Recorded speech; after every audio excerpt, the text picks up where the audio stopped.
Assalamualaikum warahmatullahi wabarakatuh. Perkenalkan, nama saya Nebula Pades Putra Taurus, NIM 220441100005. Ini adalah video tugas matkul PTIK saya dari Prodi Sistem Informasi. Berikut adalah tugas perakit PC saya.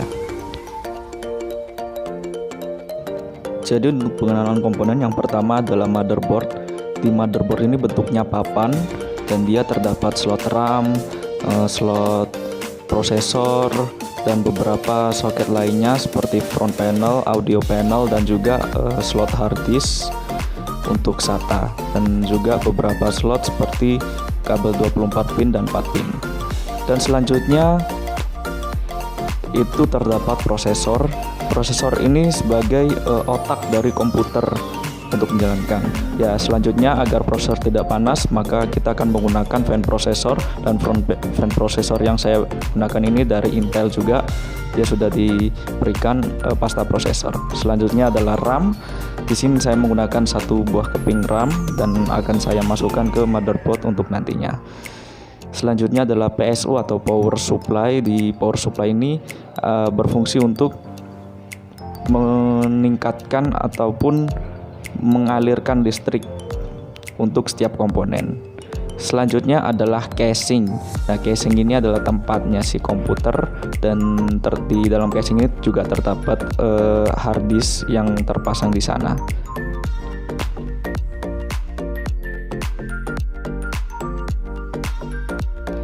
Pertama-tama kita akan memasang prosesor terlebih dahulu pada motherboard. Nah, untuk memasang prosesor pada motherboard cukuplah mudah. Kita tinggal pasang pada soket prosesor di motherboard, dan terdapat segitiga kecil untuk membedakan dan untuk memudahkan kita memasangkan prosesor pada motherboard. Dan segitiga kecil itu berada di ujung kanan pada prosesor. Kita pasang saja, hati-hati.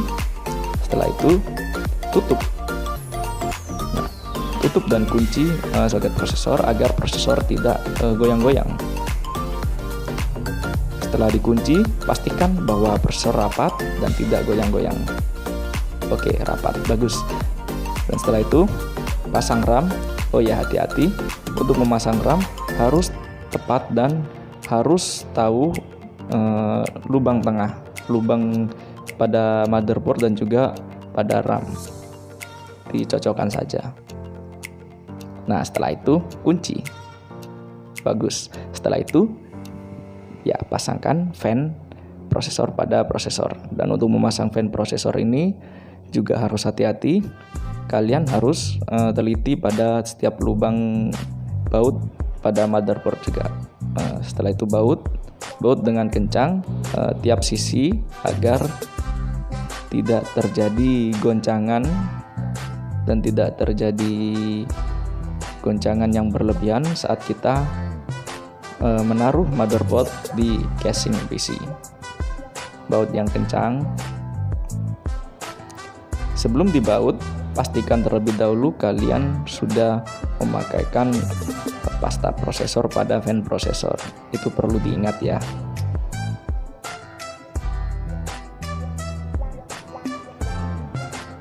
Nah, setelah semua sisinya sudah terbaut dengan kencang, maka itu sudah berhasil. Tapi tunggu dulu, kita harus memasangkan kabel fan prosesor ke dalam soket fan prosesor terlebih dahulu agar nanti fan-nya bisa menyala. Kalau tidak ditancapkan nanti tidak bisa menyala ya. Setelah itu masukkan PSU dan baut dengan kencang di casing. Untuk baut PSU sendiri, kita bisa menggunakan baut PSU ini untuk membaut hard disk dan juga membaut VGA card. Tapi karena kali ini motherboardnya sudah memiliki VGA onboard, jadi kita tidak akan menggunakan VGA eksternal.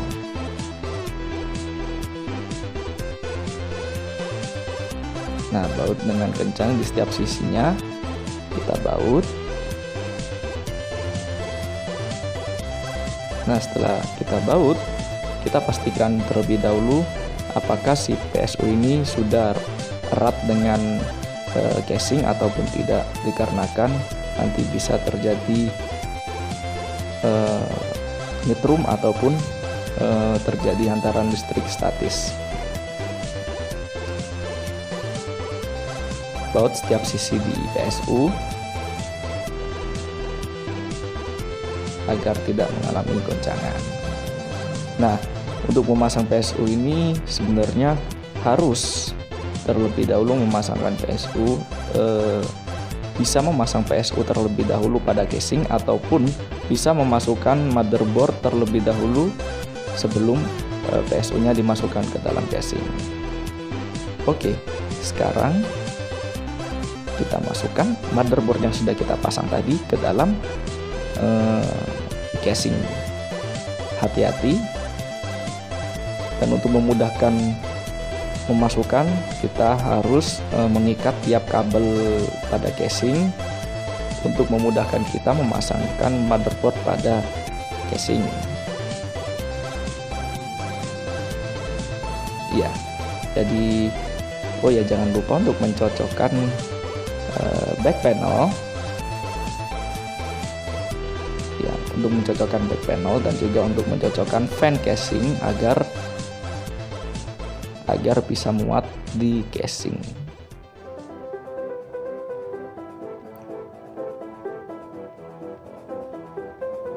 Setelah back panel sudah terpasang dan juga sudah pas, lihat sudah pas, port VGA juga sudah pas, dan port USB sudah pas, port LAN juga. Nah, setelah itu kita baut semua motherboard. Yang ada di tiap sisi. Seingat saya, baut untuk motherboard sendiri jumlahnya ada 8 ataupun 7 seingat saya. Nah, maka dari itu baut semuanya dan jangan sampai tidak terbaut, dan pastikan itu kencang, dikarenakan jika tidak kencang saat kita menutup casingnya nanti, motherboard akan terjadi goncangan, dan itu juga bisa ataupun dapat merusak komponen lainnya.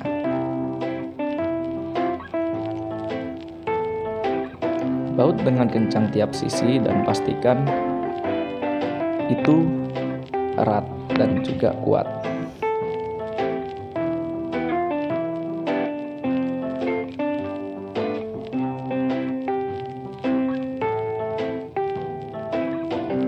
Untuk motherboard kita bisa gunakan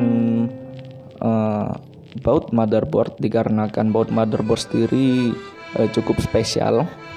Baut motherboard hanya bisa digunakan untuk motherboard, sedangkan untuk baut PSU bisa digunakan untuk membaut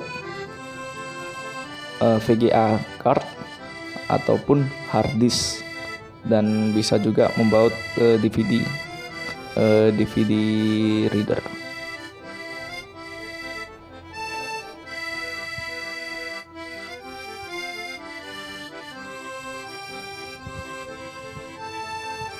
Setelah itu pasang semua kabel yang ada pada casing seperti kabel 24 pin.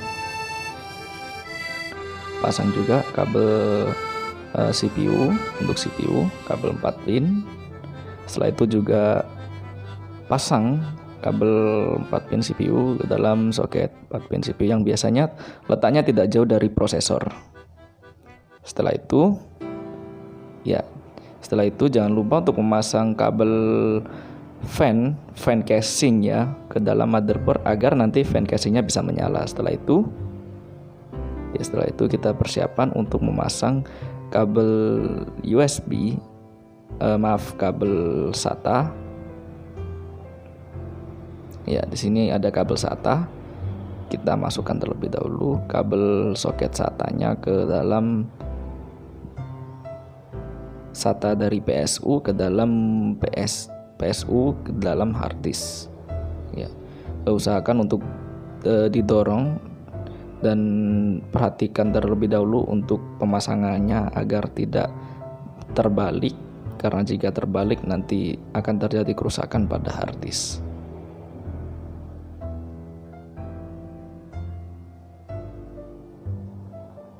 Sudah erat. Maka dari itu selanjutnya kita lanjutkan untuk memasang kabel, beberapa kabel seperti kabel audio. Nah, kabel audio biasanya warnanya beda sendiri, yakni kabelnya berwarna kuning, biasanya seperti itu.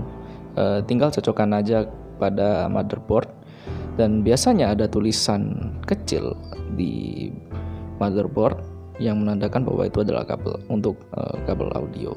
Setelah itu, nah ini kabel untuk USB depan. Setelah itu kita memasangkan kabel front panel, dan biasanya kabel front panel itu dipisah-pisah, tetapi pada kasus tertentu kabel front panel itu disatukan. Setelah itu kita memasang kabel SATA dari hard disk ke motherboard, karena tadi untuk kabel SATA untuk supply dari power supply dan ke hard disk. Setelah itu kita menancapkan kabel USB untuk USB 1 dan USB 2. Oh ya, untuk front panel sendiri itu bukan untuk USB ya, jadi bisa saya ulangi untuk beberapa kasus. Front panel itu bukan untuk USB ya, bukan untuk tempatnya USB. Jadi kabel USB beda sendiri ya.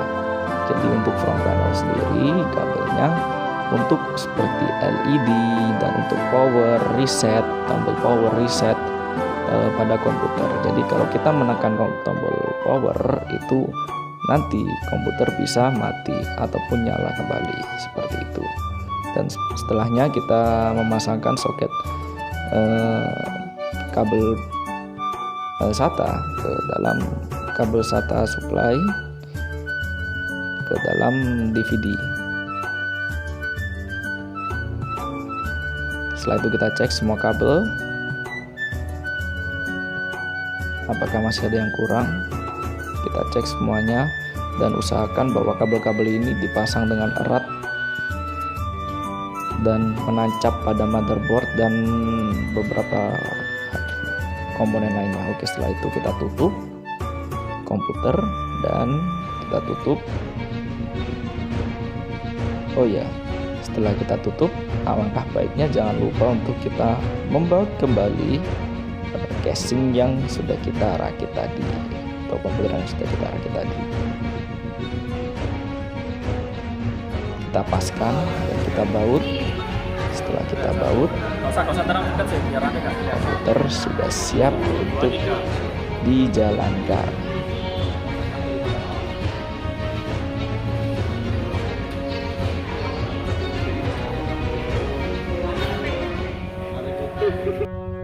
Setelah kita rakit tadi, kita tancapkan kabel VGA pada monitor dan juga kepada komputer kita. Setelah itu tekan tombol power dan tunggu hasilnya. Komputer sudah masuk ke dalam BIOS. Oh ya, untuk BIOS ini kalian wajib install Windows terlebih dahulu agar bisa digunakan nantinya.